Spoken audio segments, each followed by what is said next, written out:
Welcome to the 20th ToKini Andy Kanji lesson.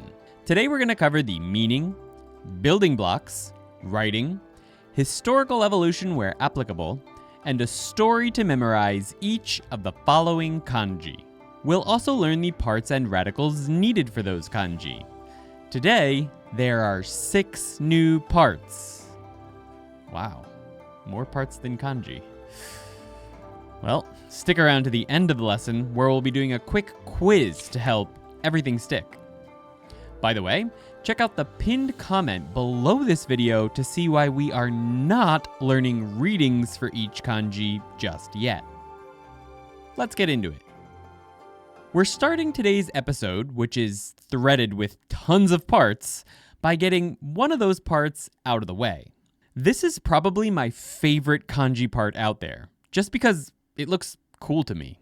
It's the small thread radical. Apparently this is a Kanken level 1 kanji, but you'll likely never see it used as one, so we're not going to worry about the fact that it's its own radical. It's also its only part. I think it looks unique enough that most of you won't have a problem remembering that. While many computer fonts make it look like there are 5 strokes in this kanji because of the lines poking out at each turn, there are actually only 3 strokes in small thread radical. We start with an L tipped to the right. It's similar to a hiragana ku, but the bottom line of the stroke is a bit shorter than ku. We then draw another L-like stroke connecting to this one, but with the cutback much sharper and sort of angled back up to the right a bit. Finally, we slash a dot along the end of the last stroke. Historically, this has always been a pictograph of twisted together thread, indicating a meaning of thread or tiny. Our story follows a similar thread. A pictograph of small, little, tangled threads coming out of the cocoon of a silkworm. As in, this shape looks kind of like a cocoon to me. And we'll see this part in kanji having to do with silk and whatnot, so that's kind of helpful. Remember that it's a good idea to pause the video after each story and really try to imagine it, or to create a story of your own that will help you remember the kanji even better. Make sure the story contains the meaning and every single part in some way. Speaking of silk threads, this is the actual kanji for thread. While it is its own official radical, we can easily break it down into the parts small thread radical and small. There are 6 strokes in thread, which follow the exact order of its parts. We start with the 3 strokes in small thread radical on top. We then draw small beneath it, vertical first, followed by the dot on the left and the dot on the right. One thing to be aware of here is that the small part in thread can be written with either a vertical staff stroke or with a feathered broomstick. Both are officially recognized as being correct writings of this kanji. Originally, this was the kanji for thread, which was simplified to just a single part for the Joyo kanji.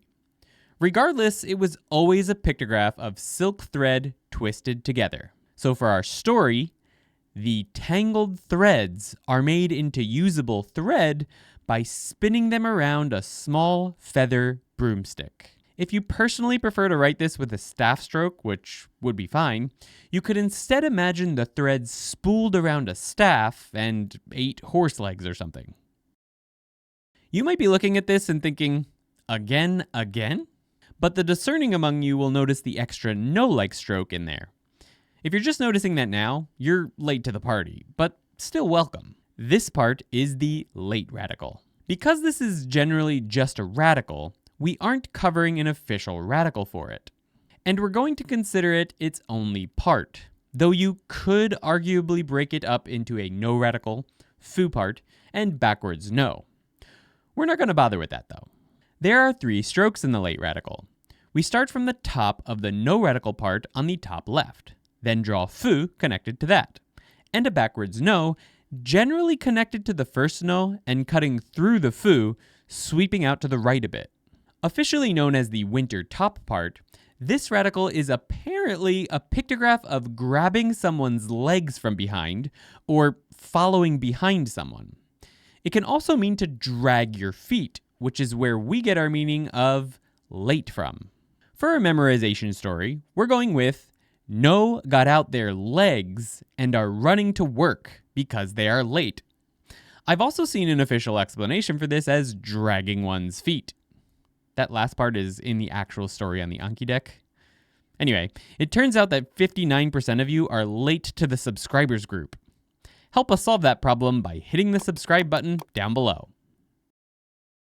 Alright, let's keep this going, man. This radical looks a lot like the person on the left part, but with an extra nose stroke above it.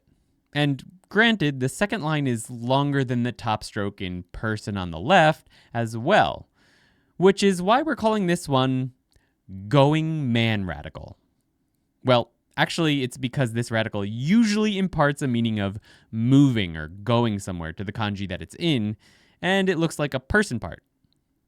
Anyway, since this is just a radical, we're not going to give it an official radical. And while it's fine to leave this as its only part, we're going to break it down into a no and person on the left. There are 3 strokes in the going man radical. We start with the no part on top and write another one right below it. Interestingly, these are not usually at the same angle, though it may look like that in computer fonts sometimes. The next one is usually at more of a downward angle. We then draw a vertical line from around the middle of the second stroke. Remember that the whole part should be to the left because this will usually be a part on the left of kanji. The earliest forms of this radical were pictographs of a road intersection. Eventually, just the left side of the crossing was used, and it morphed into what it is today. It had the meaning of going somewhere by road or walking with small steps. So for our story, we're going with Ando-san leaving no way off behind in the breeze as he goes away. On a bus, apparently. Behind my comical appearance and newly discovered love of puns is a very serious man. But behind that is this kanji, which means behind. He shoots. He scores. Nice. Whatever. The official radical of behind is the going man radical. And we can break it down into all 3 of the parts we've learned so far today. Going man radical, small thread radical, and late radical. See?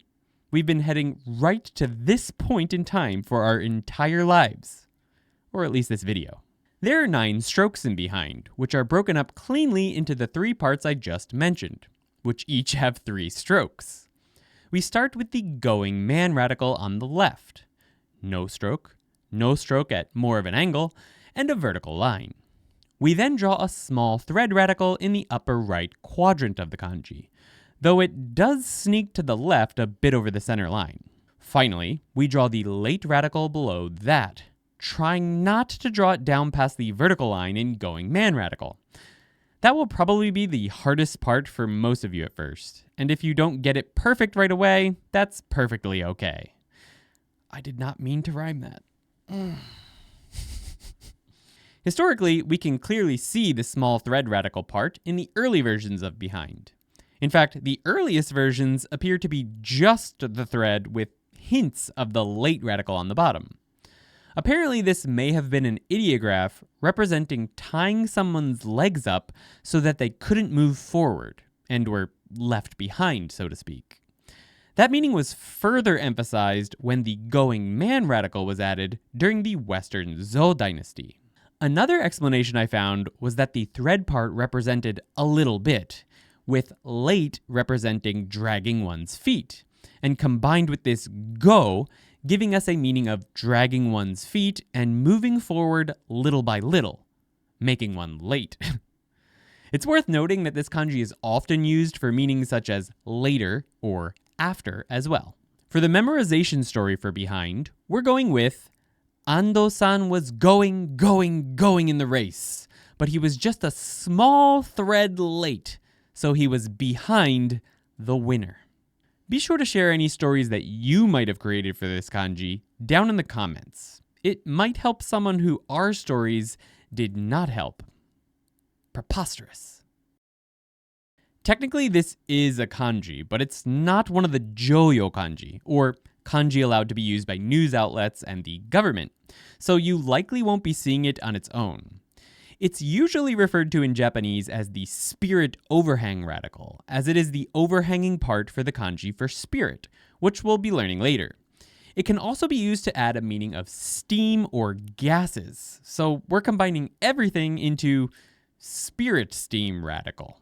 It is its own official radical, but we can break it down into a no lying down part, 1, and a variation of fishhook 2, which we learned what seems like a decade ago.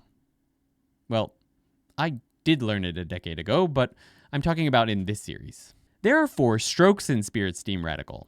We start with the no lying down part, no stroke first, and then the horizontal line coming off it from around the middle or just above the middle. We then draw a 1 stroke enclosed below that. Sometimes it's within the area of the no lying down part, and in some writing styles and fonts it's a little below. Finally, we draw the fishhook 2 part in a single stroke, starting horizontal and then cutting down 90 degrees and slicing back up at the very tip. Though it appears that the true origins of this kanji are not actually known, the prominent explanation is that it's a pictograph or ideograph of the movement of steam, air, or spirit. When used in kanji, it often lends just such a meaning, so I guess that makes sense to me. For our story, we're going to get kind of groovy. Ghostbuster style, I guess? A salesman, who is also spirit gas, sells triple fluorescent worm beds. His hook for making sales is, it's like sleeping on spirit gas. We will also add a straight up pictographic story for those of you who don't want to get too crazy. Pictograph. The steam-like spirits float up into the air like steam and are blown away in the wind. You may be wondering why this X-like part is not just grass clippers. Well, even though the stroke order is the same, the second stroke in this kanji curves in the opposite direction, making this one look more like a katakana me than grass clippers. We're going to give it a meaning of X marks the spot, like on a treasure map. X marks the spot where the official radical for this kanji goes as well, because it's just a part these days. And it's also its only part. Another X. Thanks, Dan. There are 2 simple strokes in this kanji. As with most diagonal and curving strokes, we start with the one that starts on the right and pull it back. We then write the second stroke, but curving down, which is something we really haven't done much of until this point at least. Historically, this part is derived from the kanji for 5. 5 used to look a lot like an X, so another meaning for this part can be 5. For our story, we're going to make use of both meanings we've discussed. A treasure hunter sees No playing with a fluorescent worm off in the distance, and thinks he found the 5 trillion yen treasure. But it's actually No and a line, or a worm, and it has the meaning of 5. In the spirit of getting to the end of this very long lesson, since you're probably getting tired of all the parts, I'm not going to make another pun, because I already have. This kanji means spirit. You saw that one coming, I bet. The official radical of spirit is spirit steam radical, appropriately, and the parts are the ones we just learned. Spirit steam radical and X marks the spot /5. There are 6 strokes in spirit, despite it looking complicated enough to have more. We start with the spirit steam radical. No lying down, followed by a 1 just beneath, and this variation of fishhook 2. That whole thing overhangs our X marks the spot part. Historically, this kanji actually had the kanji for rice, which we'll learn later, inside the spirit steam radical. The spirit steam radical used to just indicate reading. The kanji as a whole had a meaning of to send food. Eventually, it was borrowed to mean steam or gases and spirit, which meant it no longer got its reading from the spirit steam radical, but instead its meaning. For the Joyo kanji, which are the only kanji that are allowed to be used in newspapers and government documents, the rice was replaced with X marks the spot, I'm not sure which I think looks cooler though. How about you? For our story, we're going with No buys 5 of the beds, hook, line, and sinker. Now he's a spirit. In the spirit of helping out, please hit the like button. It really helps. I think. I'm still not sure about that 20 lessons in. We're like 70 minutes down the rabbit hole of the Lesson 20 kanji video, and we've only learned 3 actual kanji. This JLPT N1 and Kanken level 5 kanji means whole, but we're learning it as a radical. Sorry. The whole kanji for whole is an official radical, but we'll break it down into the parts house roof and 8, which is usually 8 horse legs when it's a part. There are 5 strokes in whole. We start with the house roof on top, where it belongs. Chimney first, followed by the tiny vertical stroke on the left, and the single stroke that completes the roof. We then draw 8 beneath the roof, leg on the left and leg on the right, floating down beneath the roof.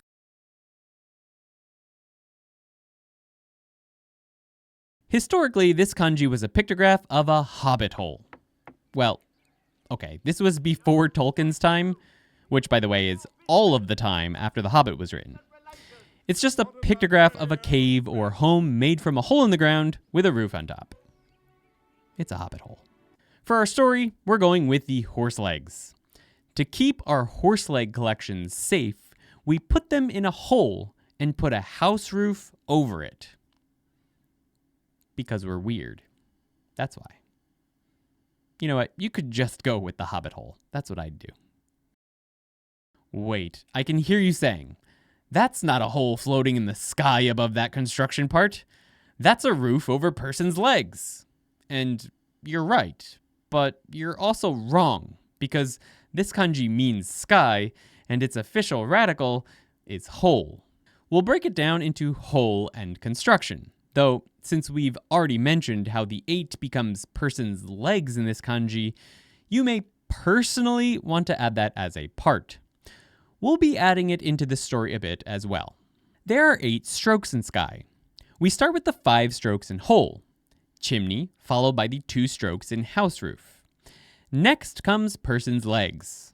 While in fonts, these usually look like they're connected to the roof, perhaps due to space constraints, in writing, they're often slightly separated from the roof, just hanging out underneath.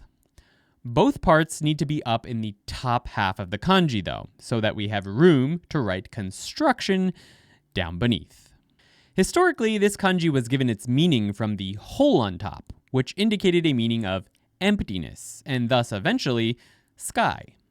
The construction I-beam on the bottom was apparently to indicate the reading back in the day. Here's our story for sky. Ready for this? The Earth is actually flat and lies at the bottom of a big empty hole, which is the sky. And down there, we've constructed everything we have, including the silly story that the Earth isn't flat. Complete construction. Sexy Legs is the only one that actually knows this, though, and that's why the legs in hole are different. The legs. They know. I hope you enjoyed that tall tale. The tale for this kanji is not quite so tall. Well, actually, it kind of is. Also, the kanji means tall. And the official radical of tall is tall. We can break it down into the parts pot lid, mouth, and overturned box we learned about way back in lesson 4. There are 10 strokes in tall.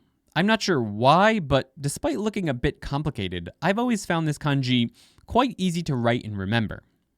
We start with the pot lid on top, followed by the mouth beneath. We then draw the 2 strokes in our overturned box enclosure.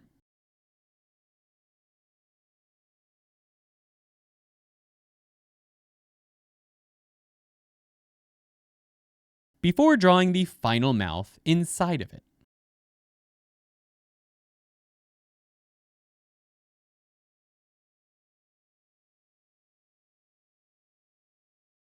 The earliest form of tall brings us right back to the aliens who came down on tall rockets to bring us their knowledge of kanji. Later on, it more clearly becomes the image of a pagoda or tall building. This is the kanji the modern simplification was based on. I could easily imagine this old version looking just like a rocket or a tall building. Either fits, to be honest, and both are tall, so it's all good.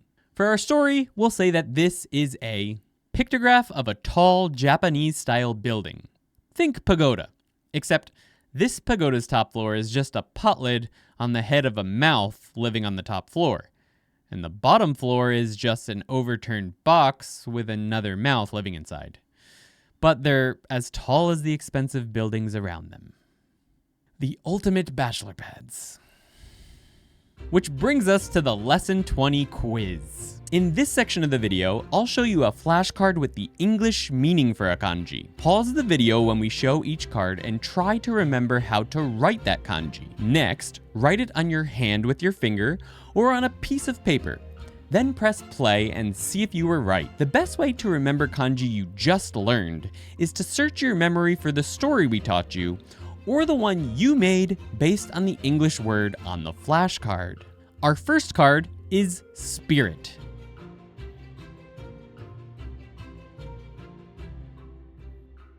Next is thread. Just a few more. Here's tall.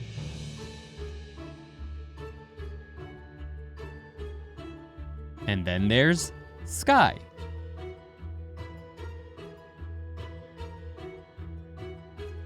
Finally, we have behind.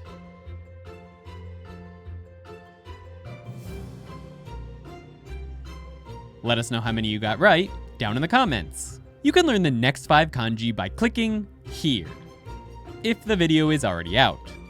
If you don't want to wait, you can continue learning with our Level 1 Kanji Flashcard deck for Anki on ToKiniAndy.com. We're also releasing kanji series videos early for all the members there, so check it out if you want a head start.